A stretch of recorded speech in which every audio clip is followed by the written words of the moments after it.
our next guest is going to talk to us about a disease that never took place.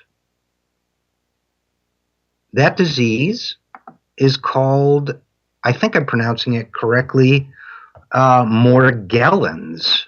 Our guest is Will Storr, who has written a book called The Unpersuadables, Adventures with the Enemies of Science. And I'm told, according to Will's bio, that he did a great expose on what's really going on with kangaroo meat industry. And I'm sure if I read it, I will never look at my kangaroo meat again the same way. Will, thanks so much for being with us. It's a pleasure. Thanks for having me.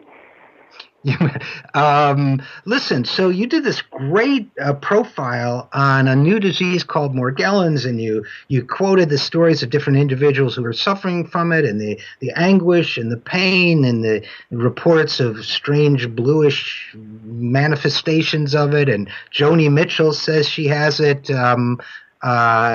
which somehow is fitting, and so on. But apparently it doesn't exist. Is that right?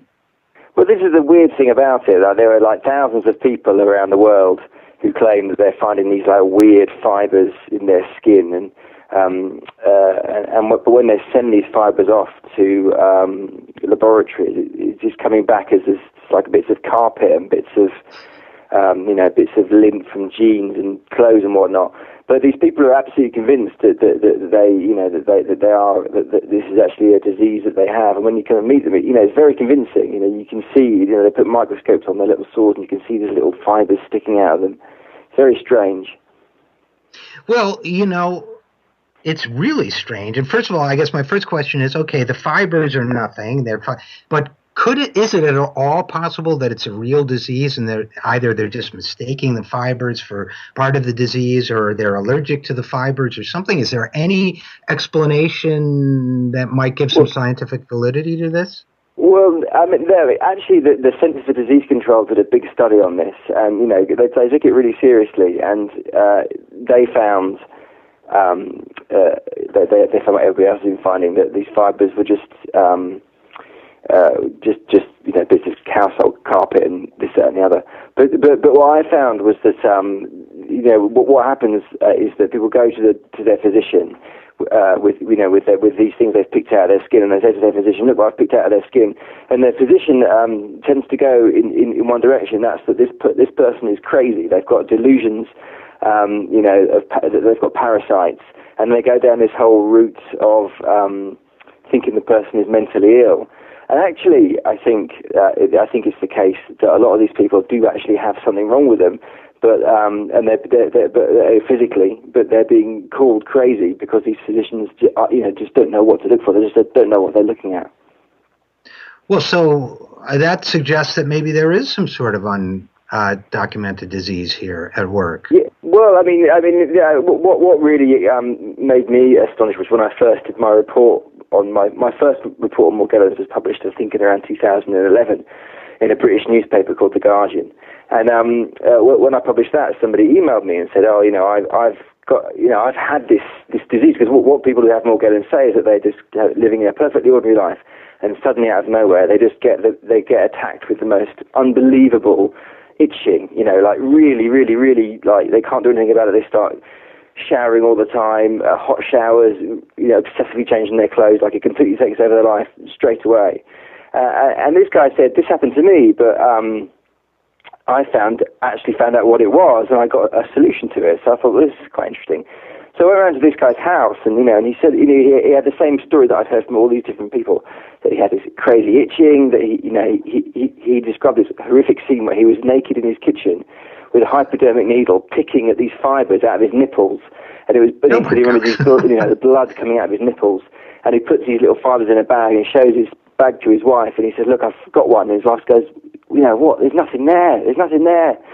And at this point, when he told me this story, I'm thinking, "Oh, this guy is just another lunatic." And I was like, "What do you do for a living?" And he said, "Oh, I'm a GP, which is what we call a doctor of it." So he was a physician. And I was like, so I thought, well, this is incredible. Like, this guy's actually a physician, and he said he's got this. And so I said, "Well, what did you do?"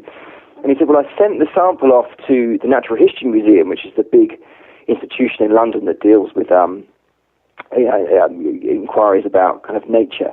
and they checked out what it was, and it was something called a tropical rat mite. And the tropical rat mite burrows into the skin, and its legs fold back, and it drinks the blood. And so what the fibers were in his instance were the legs of this mite. And he said to me, the only reason I got that checked out, because I'm a physician, I know for a fact that if I was a patient and walked into a physician and said the same thing, they would have said that I had delusions of parasitosis. They would have said that I was crazy. So, I mean, my sense is that maybe not everybody has got these tropical rat mites, but certainly these people have this itching. It could be lots of different things, but I think they're being shortchanged by the medical industry because they just instantly go to this "you're crazy" solution.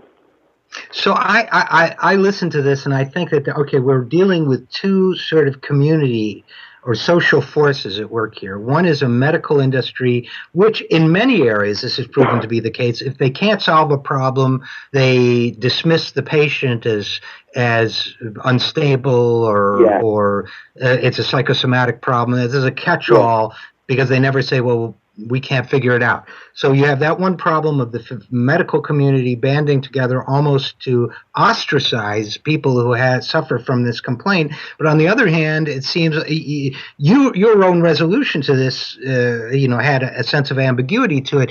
That on the one hand, then you have people seeking answers, and it may be that the answers start to become solutions in search of a problem. Where this Morgellons, whatever it is a name that a variety of people can put to a variety of complaints. So they develop their own consensus, which may also in many cases or all cases be inaccurate. So you have these two bubbles. I picture exactly these two bubbles floating next to each other. Is that a fair? Sobering experience when this first article was published, because I think a lot of journalists who reported them before me, they just interviewed the doctors, and the doctors said these people were crazy. And so that's what they printed. These people are crazy. Whereas I printed this thing saying, these people aren't necessarily crazy. They might have, they might actually have something wrong with them. It's just not Morgellons. And I thought the Morgellons people would be grateful. Finally, a journalist is printing that we're not crazy. But they were furious. They were so angry. They were so absolutely betrayed by me. And the reason is because they're so fixated now that this is some kind of crazy conspiracy. Some of them believe it's some sort of scientific government experiment gone wildly out of wrong, gone, really badly wrong, like nanotechnology, tiny microscopic robots. Others believe it's like an alien disease. They've got these really wacky explanations, and they're so they've now gone so far down this path that this is something, crazy and alien, that if you say, well, it could just be a tropical rat mite, they're just like, no, man, no, they won't have it. To the extent where, I was getting emails, threatening emails through, it was quite extraordinary.